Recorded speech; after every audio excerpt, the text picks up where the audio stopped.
नमस्कार दोस्तों।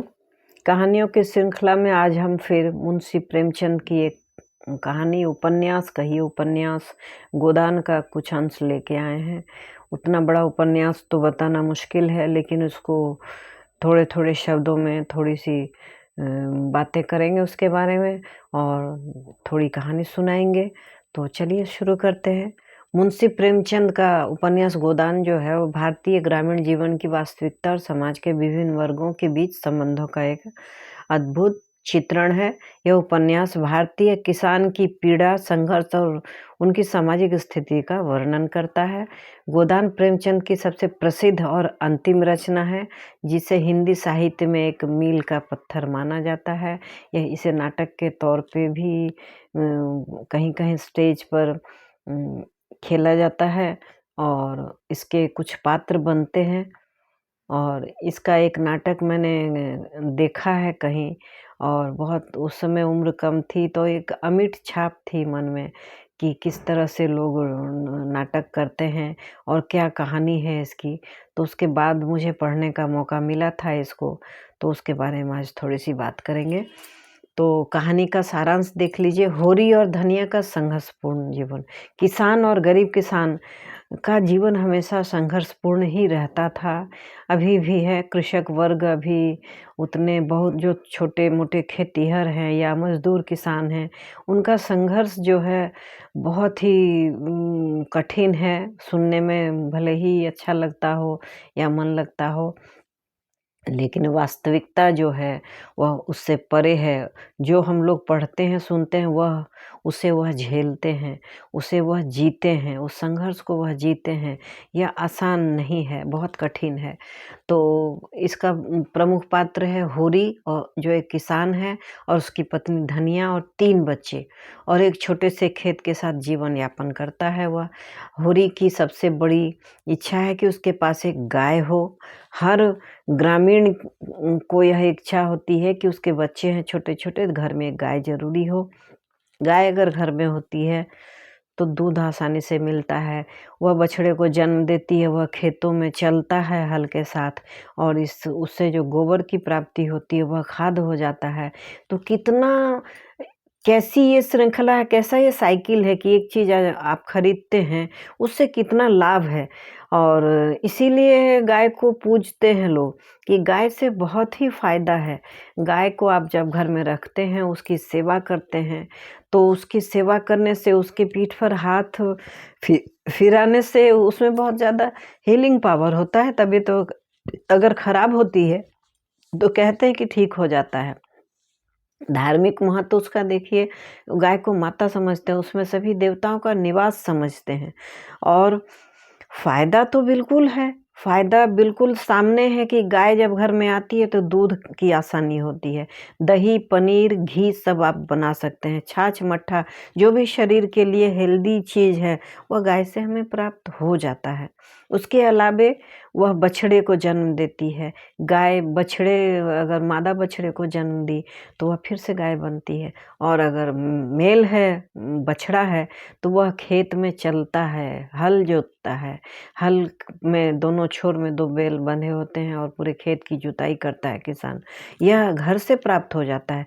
बाजार में खरीदना बहुत महंगा सौदा होता है। तो घर में अगर गाय रहती है तो बछड़ा भी हो गया। गोबर जो देती है, गोबर वह एकदम प्योर खाद होता है, उसमें कोई मिलावट नहीं होती है, कोई रासायनिक खाद, केमिकल उसमें मिला नहीं होता है। इससे जो अनाज, फल फूल, सब्जियां जो होते हैं सभी शुद्ध होते हैं और हेल्दी होते हैं।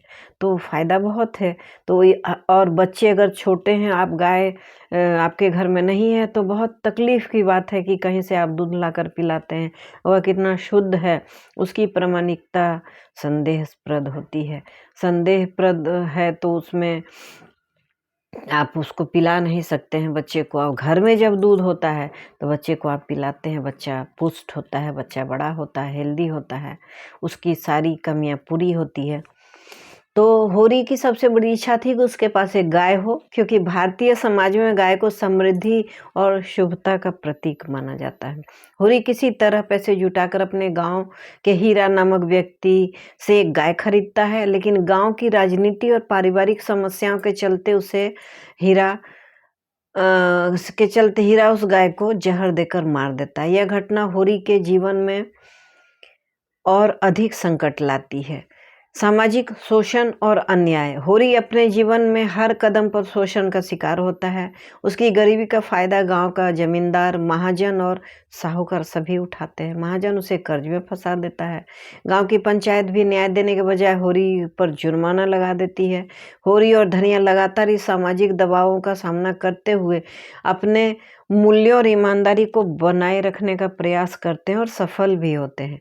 पारिवारिक समस्याएं थी। होरी के बेटे गोबर की कहानी भी उपन्यास का एक महत्वपूर्ण हिस्सा था। गोबर अपने पिता के कर्ज और शोषण से परेशान होकर गांव छोड़कर शहर चला जाता है।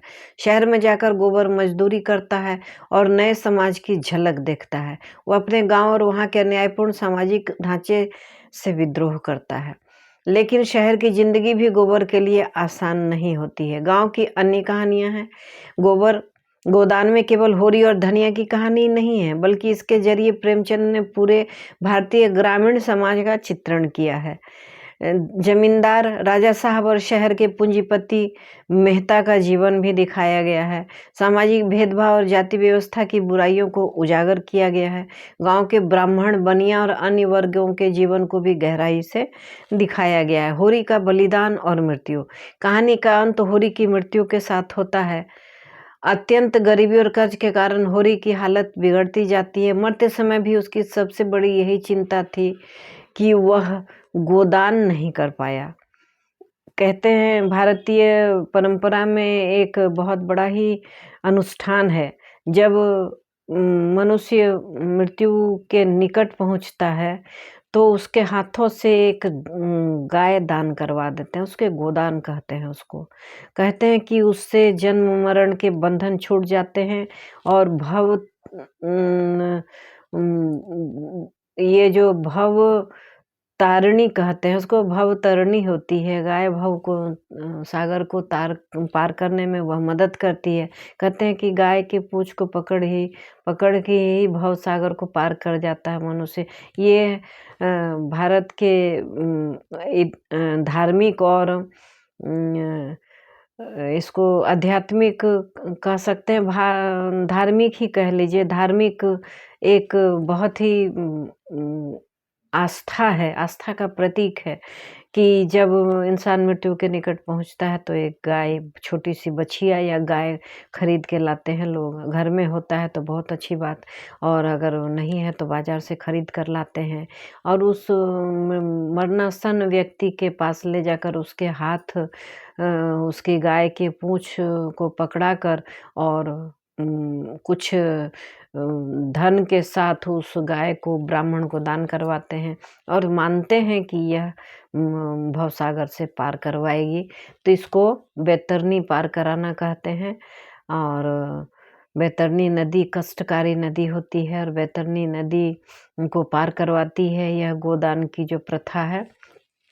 तो मरते समय भी उसकी सबसे बड़ी यही चिंता थी कि वह गोदान नहीं कर पाया, गाय का दान नहीं कर पाया। मुख्य पात्रों का धनिया अंत में अपनी सारी बचत इकट्ठा करके पंडित को बुलाती है और होरी की अंतिम इच्छा पूरी करती है।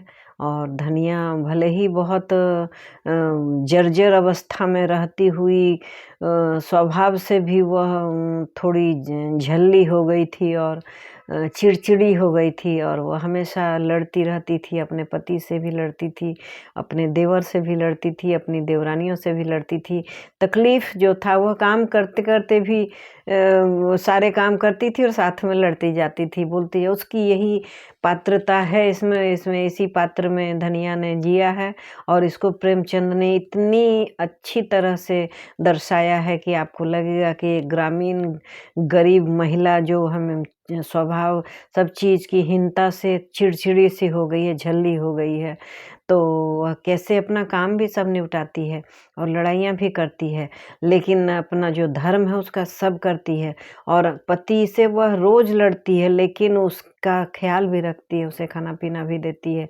और जब मरते समय उसके पति ने चिंता व्यक्त की थी कि मैं गोदान नहीं कर पाया, तो अपना जितना भी बचत उसने जमा पूँजी जमा करके रखा था, उससे वह गाय खरीदती है और पंडित को बुलाकर गोदान करवाती है, ताकि उसके पति की जब मृत्यु हो तो उसे मरने के बाद कोई कष्ट नहीं हो। और अंत में होरी की इच्छा को वह पूरी करती है। मुख्य पात्रों का परिचय है। होरी गरीब किसान और संघर्ष के और बलिदान का प्रतीक है। धनिया होरी की पत्नी जो साहसी और व्यवहारिक है, लड़ती भी है लेकिन अपने सारे काम कुशलता से करती है। दया भी है, गुस्सा भी है लेकिन दया भी है उसके पास। धनिया होरी की पत्नी हो गई। गोबर होरी का बेटा जो समाज के अन्यायपूर्ण ढांचे से विद्रोह करता है। हीरा और सोना होरी के भाई जो पारिवारिक विवादों में उलझे रहते हैं। हीरा से ही खरीदी थी गाय, और जब इसके घर में गाय आ गई तो जलन होने लगी, तो उस गाय को जहर दे के मार दिया था। जहर दे के मार दिया था और इसी पर आरोप लग गया था, और बाद में इसे पूजा भी करानी पड़ी थी और गोदान भी कराना पड़ा था। राजा साहब जमींदार जो ग्रामीण समाज के शोषण का प्रतीक है और वो शोषक के तौर पर जाने जाते हैं। मेहता एक प्रगतिशील विचारक जो सामाजिक सुधारों की वकालत करता है। मालती मेहता की मित्र जो आधुनिकता और पारंपरिकता के बीच उलझी हुई रहती है।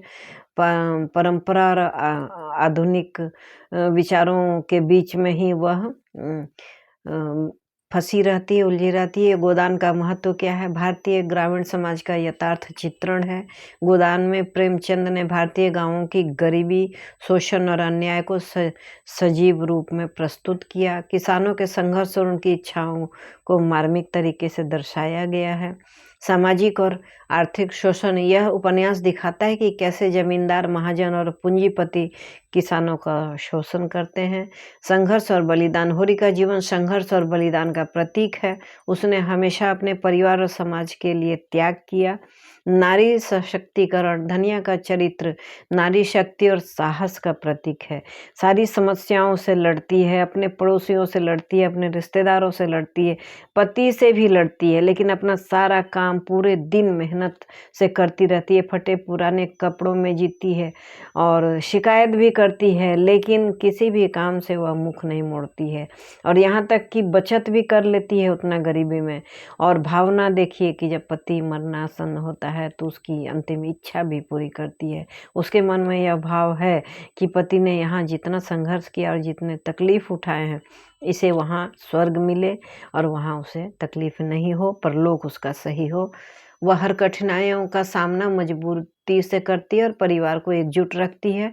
सामाजिक सुधार का संदेश, प्रेमचंद ने इस उपन्यास के माध्यम से समाज में व्याप्त असमानता, जाति भेद और अन्याय के खिलाफ आवाज उठाई। निष्कर्ष क्या है? गोदान केवल एक उपन्यास नहीं है, बल्कि भारतीय ग्रामीण जीवन का दर्पण है। यह प्रेमचंद की लेखनी का ऐसा उत्कृष्ट उदाहरण है जो आज भी प्रासंगिक है।